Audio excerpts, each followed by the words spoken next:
I met the NaiywiTongnairok convener along with my party president, former Minister Mewar Jamatya, leader of the opposition Animesh, and Brishiketu Bishwajit Koloy, and we had extensive talks.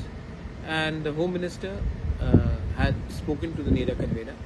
He also called me up, and they have assured that there are certain technical processes which have to be put in process, and they have assured us that the process of appointing an interlocutor will be done very soon.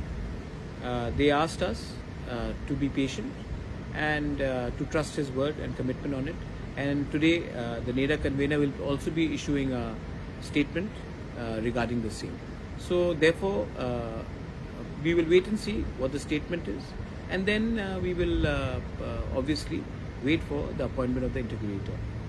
Having said that, many questions have come up also whether we will be in the government along with them or we will be in the opposition.